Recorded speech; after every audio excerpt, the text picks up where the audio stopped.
তোমার বিপদের সময় কেউ পাশে এসে না দাঁড়ালে, সাহায্য না করলে একদম রাগ করবে না। কারণ কেউই তোমার সাহায্যের জন্য দায়িত্ব নিয়ে কিন্তু রাখে নাই। তোমার কঠিন পরিস্থিতির সময় যখন কেউ বুঝেও না বুঝার ভান করে থাকে, তাদের একদম দোষ দিও না।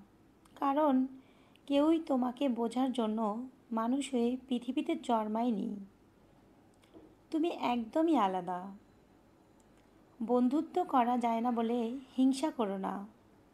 তোমার জীবনের পথে ভালো পরিবার, ভালো বন্ধু, ভালো সহকর্মী নাও থাকতে পারে। মাঝপথে ছেড়েও আবার যেতে পারে। মূল বিষয় হচ্ছে নিজের গন্তব্য পর্যন্ত নিজেকেই পৌঁছাতে হবে। যত্ন নেওয়ার মানুষ পেলে চোখ বন্ধ করে তাদের যত্ন গ্রহণ করো। কেউই কি নেই? তাহলে নিজে যত্ন নাও। ভালোবাসার মানুষ থাকলে তার ভালোবাসা গ্রহণ করো। ভালোবাসে না তাহলে ক্ষমা করে দাও।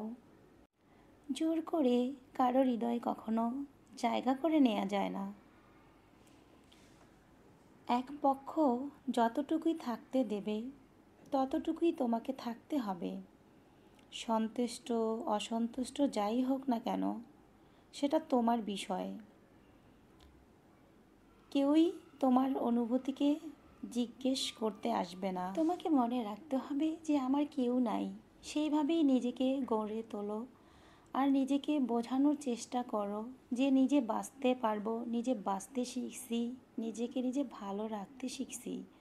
এটাই বাস্তবতা। আর বাস্তবে আসলেই নিজের ছাড়া দিন শেষে কেউই কিন্তু কারো না, কেউই পাশে থাকে না।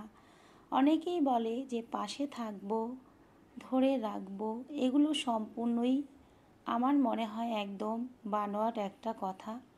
দিন শেষে সবাই থাকে না, যে যার স্বার্থ নিয়ে অনেক ব্যস্ত থাকে।